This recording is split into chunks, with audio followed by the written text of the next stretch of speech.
Welcome to Retro Video Playback and to episode 37 of Tape Talk Tuesday.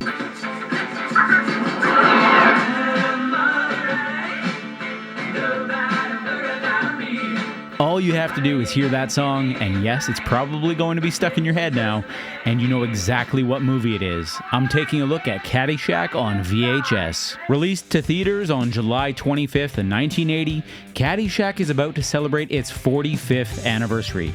It's silly, it's immature, it's vulgar, it's gross, and it's entirely funny and makes for the perfect summer movie. If you need any convincing, take a look at these shots.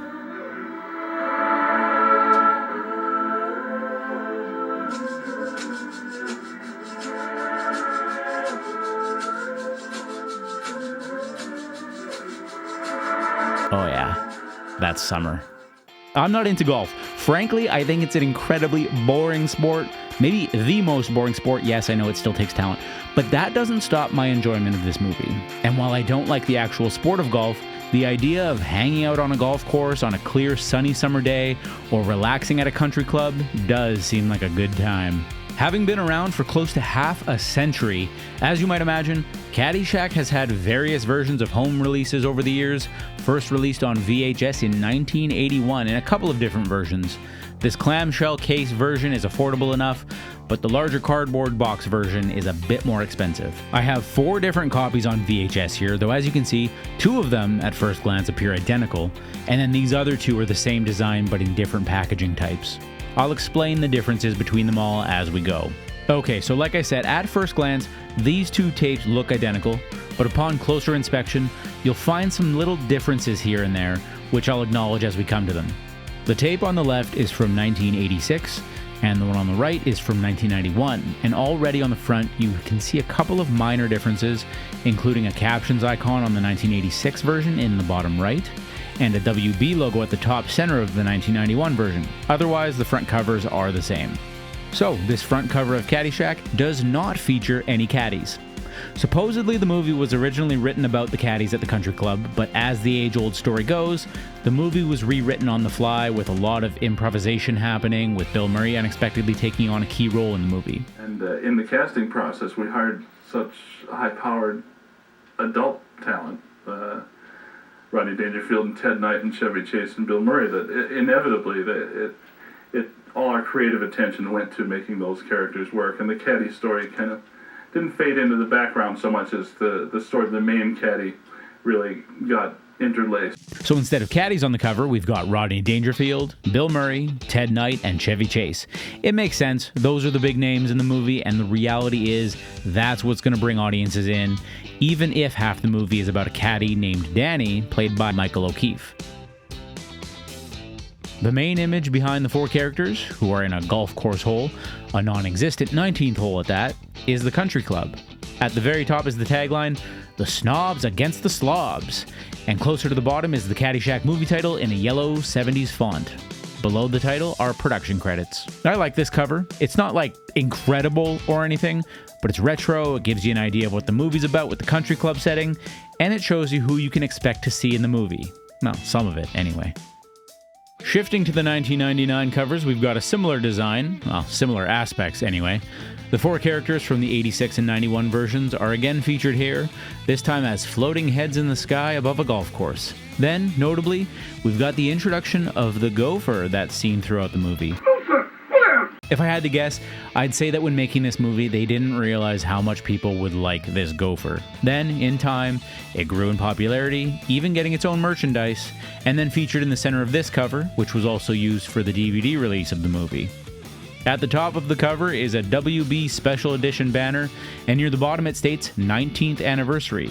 Like the other cover, this one also has the tagline, "The Snobs Against the Slobs," and has a 19th hole flag. This 1999 cover is the familiar one for me. This clamshell version is the exact copy that we had in our house when I was growing up, so I really got used to seeing it. However, if I had to choose one or the other, I think I'd go with the other version because it feels more retro. Okay, while I like the front covers, this is where the design on the 1986 version turns for me and makes me hate it. Some people call that a strong word. Well, I mean it. Why Warner decided, for some reason, that they would be different and start flipping the direction of the movie titles on the spines of movies is beyond me. Not to mention on the top of the box, maybe even worse, the decision to place just their logo, omitting anything else, including, the movie title. So if you stack your tapes top out, which a lot of people do, you're out of luck. In the case of this copy of Vacation, a movie I'll be taking a closer look at on the next episode of Tape Talk Tuesday, where they did the same type of design, a previous owner of the tape took the liberty of placing their own label on it in the absence of an actual title on the top of the box. It doesn't look great, but it's better than nothing, I'd say. The intention or purpose of these weird design choices are unknown to me, other than that Warner was trying to be different. Fortunately, with the 1991 version, they smartened up and they changed the top to feature just the movie title, which I think looks really nice and clean, and they flipped the direction of the movie title on the spine. But you can't undo what's been done with that 1986 version, and we're stuck with these silly design choices on our shelves. Otherwise, the spines are mostly the same, with just some minor insignificant differences. The spines on the 1999 versions, of which the clamshell case only has one of course, there's the same image from the front cover and then the same Caddyshack logo, this time with a green background. The back of the 86 and 91 boxes are just about the same, the changes including moving the barcode from the spine to back from 86 to 91, and then of course some reformatting to account for that barcode on the 91 version, and some updated copyright information. Oh, and that little WB logo in the lower center on the 91 version. The design starts off with a tagline, "Tee off with a foursome of the screen's funniest clowns." Then there's one still from the movie. I say this a lot about the shots that they seem to choose to put on the back of VHS boxes, but really, I don't know what they're thinking when they're putting so many of these together. It's like they scrubbed through the movie, stopped at a random point, and just chose whatever shot that they landed on. Here, it's a shot of a group inside the country club's clubhouse, where Judge Schmales is getting upset with Rodney Dangerfield's character. This is one of the most famous movies that has to do with golf, but I guess including a shot from the golf course made too much sense.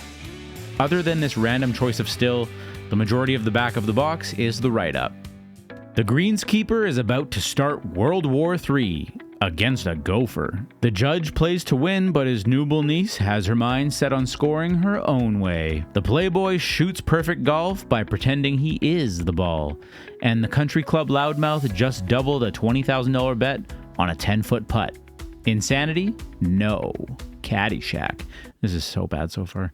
Chevy Chase, Rodney Dangerfield, Ted Knight, and Bill Murray tee off for a side-splitting round of fairway foolishness that does for golf what Animal House did for college fraternities and Police Academy did for law enforcement. Chase's laid-back delivery has kept audiences of Saturday Night Live and movie hits National Lampoon's Vacation, Fletch, and Spies Like Us in the aisles for years, sharing his wisdom with a caddy or his bed with a debutante Lacey Underall. He never misses a shot. Rodney Dangerfield is, well, Rodney Dangerfield. Even when he's off camera, he's on. And fans that have made Easy Money and Back to School box office hits like him just fine. Knight, possessor of the best slow burn since Laurel and Hardy, fusses, fumes, and finesses his way through his role as Bushwood Country Club's one-man Legion of Decency. Murray's hole-in-one head assistant greenkeeper is straight out of Looney Tunes. Murray, who brought the house down in Meatballs, Stripes, and Ghostbusters, is funny even when he talks to himself. In Caddyshack, the term golf nut takes on a deranged double meaning, and the laughs are par for the course. That felt like a really long write-up. I did not enjoy reading that. If I were to read this, I don't know what I'd be getting myself into. Maybe that's what they're going for. They're trying to be funny, they're trying to be silly, but I didn't enjoy that at all. The back of the 1999 versions, off the hop, appears to be better put together, but let's see. We've got a similar tagline as the other versions, "Tee up with the screen's funniest foursome ever." I assume they're going for a double entendre with that line. Then, another write-up. Please be better than the last one. Greenskeeper Carl Spackler is about to start World War III against a gopher. Okay, so this is basically going to be the same write-up. Pompous Judge Smales plays to win, but his nubile niece Lacey Underall wants to score her own way. Yeah, this is the same. So that's basically the same write-up as the previous version. There's a slight change here with saying, with hitmaker Harold Ramis, National Lampoon's Vacation, analyze this, which is kind of a random movie to cite Harold Ramis with. In the director's chair, the virtuoso comic skills of all four blend into a riotous hole-in-one for comedy fans. So a little bit of a difference, but overall it's the same write-up. Again, not good, but hey, at least the shots and the design are better than the other versions. After the write-up are three images. Rodney Dangerfield with, I think, a random woman, Chevy Chase with Lacey, I think, and Bill Murray with the Gopher. I think Rodney's might be a promotional shot, I'm not sure, but Bill's for sure is.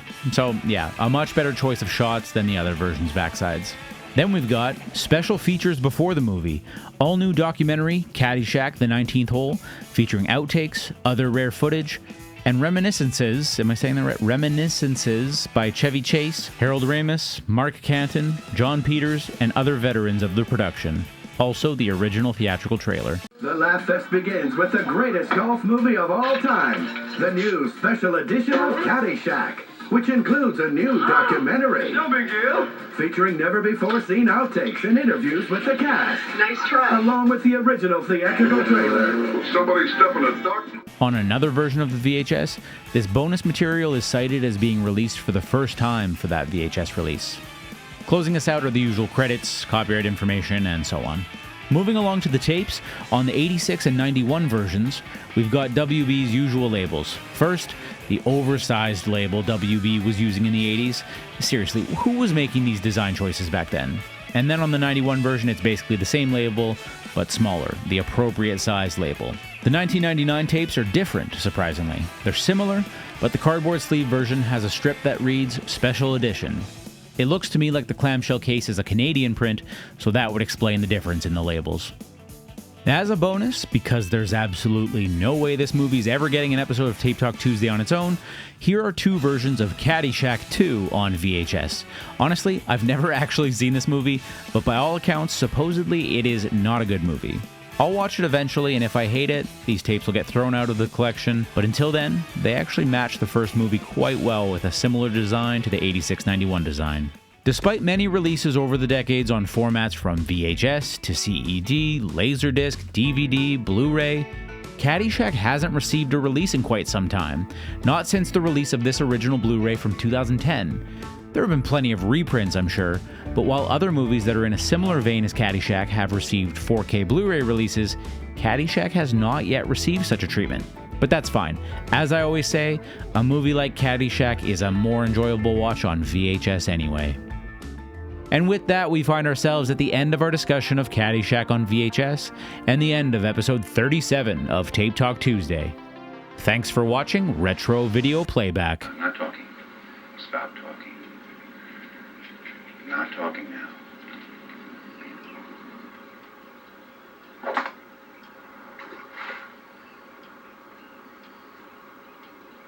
Where'd it go? Right in the lumberyard. It's okay, we'll work on it.